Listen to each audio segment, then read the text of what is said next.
حضور رحیم صلی اللہ علیہ وسلم نے فرمایا کہ جو شخص مجھ پر جتنا زیادہ درود و سلام بھیجے گا اس کو میری بارگاہ میں اتنی زیادہ قربت اور حضوری نصیب ہو. اور یہ بھی ارشاد فرمایا کہ قیامت کے دن بھی مجھ پر زیادہ درود و سلام بھیجنے والے کو اتنی ہی زیادہ قربت عطا کی جائے گی. سرکار کائنات صلی اللہ علیہ وسلم کا ارشاد پاک ہے کہ اکثر من الصلاة علیہ لأن اول ما تسألون فی القبر عنی، کہ لوگوں مجھ پر کثرت کے ساتھ درود پاک بھیجا کرو کہ قبر میں سب سے پہلے تم سے میرے بارے میں پوچھا جائے گا. مجھے 3 سوالات ہیں کہ من رب ہوگا، ما دین ہوگا. یہ 2 سوال جو ہیں یہ باقی کتب کے اندر موجود ہیں ہی، لیکن سیاستہ اور بخاری مسلم شریف کے اندر صرف ایک سوال ملتا ہے کہ ما كنت تقول في حق هذا الرجل، کہ قبر کے اندر جب سرکار کائنات صلی اللہ علیہ وسلم تشریف لائیں گے تو آقا علیہ السلام کے متعلق جو ہے وہ فرشتہ کہے گا کہ بتا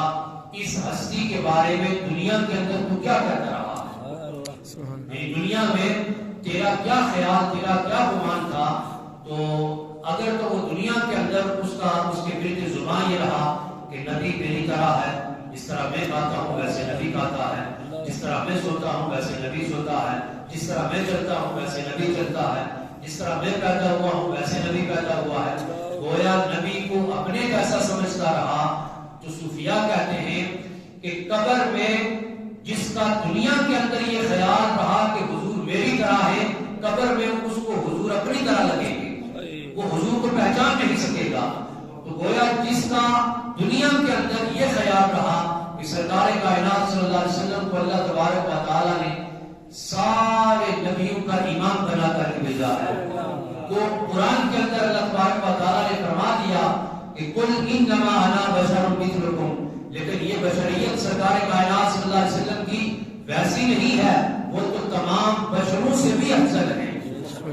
بشر اللہ تبارک و تعالیٰ نے ضرور پیدا کیا ہے اس لیے کہ بشر فیض پائیں، لیکن نور کا ذکر بھی قرآن کے اندر ہے کہ قد جاءکم من اللہ نور، تمہارے پاس نور آ گیا. تو نور اس لیے ہے تاکہ نوری مخلوق فیض پائے، جبکہ میرے آقا علیہ السلام کا مقام نہ بشریت میں ہے نہ نورانیت میں ہے. حضور علیہ السلام فرماتے ہیں سیدنا صدیق اکبر رضی اللہ تعالیٰ عنہ کو فرماتے ہیں کہ اے ابو بکر میری حقیقت کو میرے رب کے سوا کوئی نہیں جانتا. سرکار کائنات صلی اللہ علیہ وسلم کی حقیقت اس کو میرا اللہ جانتا ہے. تو سرکار کائنات صلی اللہ علیہ وسلم نے فرمایا کہ تم کثرت کے ساتھ میری ذات پر درود و سلام بھیجا کرو، اس لیے کہ قبر میں سب سے پہلے تم سے میرے بارے میں پوچھا جائے گا. جو حضور کو پہچان لے گا اس کے متعلق یہ ہے کہ جب قبر کے اندر جب سوال کیا جائے گا اور حضور صلی اللہ علیہ وسلم کے متعلق پوچھا جائے گا کہ ان کے بارے میں تم کیا کہتا رہا، اور جس نے حضور کو پہچانا اس نے دنیا کے اندر کیا عمل کیا کہ حضور کی پہچان نصیب ہوگی. تو فلسفیہ کہتے ہیں کہ وہ چلتے پھرتے اٹھتے بیٹھتے اپنی مجلس میں نماز سے پہلے نماز کے بعد نماز کے اندر درود و سلام آقا علیہ السلام کی ذات پر کثرت کے ساتھ بھیجتا رہا. سبحان اللہ. تو حضور بھی فرماتے ہیں کہ تم میں سے میرے قریب سب سے زیادہ وہ ہوگا کہ جو مجھ پر زیادہ درود بھیجے گا.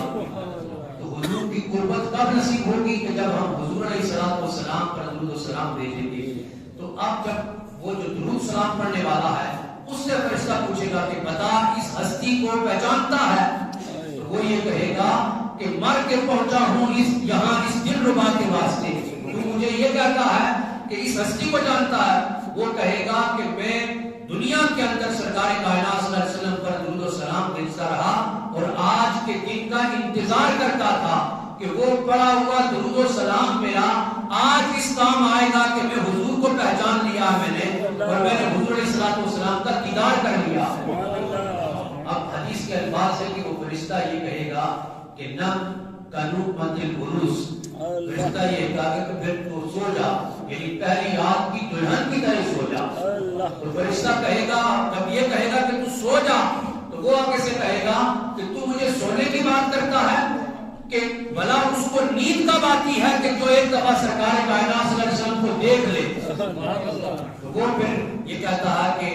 فرشتے سے کہتا ہے کہ مجھے خوشخبری سنانے دے کہ میں اپنے عزیز و اقارب، اپنے شاگردوں، اپنے عقیدت مندوں، اپنے مریدین، اپنے متعلقین کو جا کر کے یہ بشارت دوں، یہ خوشخبری سناؤں کہ آج مجھے حضور علیہ الصلوۃ والسلام کا دیدار ہو گیا.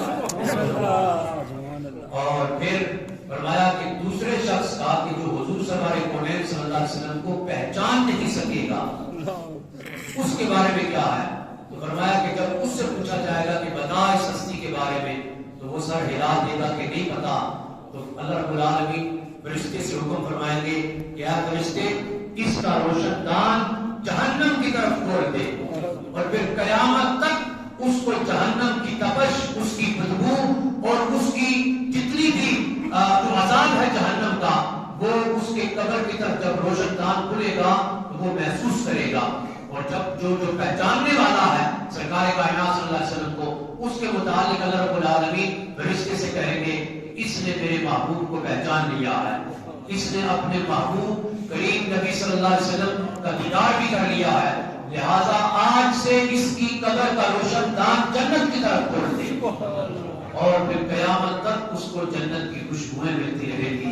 جنت کی ہوائیں ملتی رہے گی. اور یہ کم بات نہیں ہے. دیکھیے حشر کا میدان تو بہت دور کی بات ہے. جب قبر کے اندر جائیں گے تو قبر میں کوئی یہ نہیں پوچھا جائے گا کہ نمازیں کتنی پڑھی ہیں، روزے کتنے رکھے، حج کتنے کیے، زکات دی ہے یا نہیں دی ہے. نہ حقوق اللہ کی بات ہے، نہ حقوق العباد کی بات ہے. وہاں فقط 3 سوال ہونے ہیں.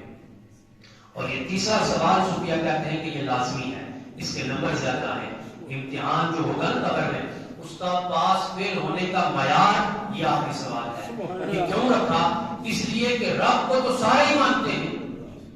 اور فرمایا کہ جو دین اسلام کے بارے میں جو سوال کیا جائے گا کہ ماں دینوں کا، تو اللہ تبارک و تعالیٰ کو تو یہ بھی خبر تھی کہ ایسا وقت بھی آئے گا کہ قادیانی بھی کہے گا کہ میں مسلمان ہوں. تو یہ اس کو اس کی بخشش کا معیار نہ رب کے پہچاننے پر ہے، نہ دین اسلام کا اظہار کرنے پر ہے، بلکہ اس کی بخشش اور اس کے پاس ہونے کا دار و مدار رکھ دیا کہ وہ میرے محبوب کو پہچانتا ہے یا نہیں پہچانتا. اگر چاہتے ہیں کہ قبر کے اندر ہم پاس ہو جائیں اس امتحان سے، زندگی بھر سرکار کائنات صلی اللہ علیہ وسلم کی ذات پر درود و سلام کا وظیفہ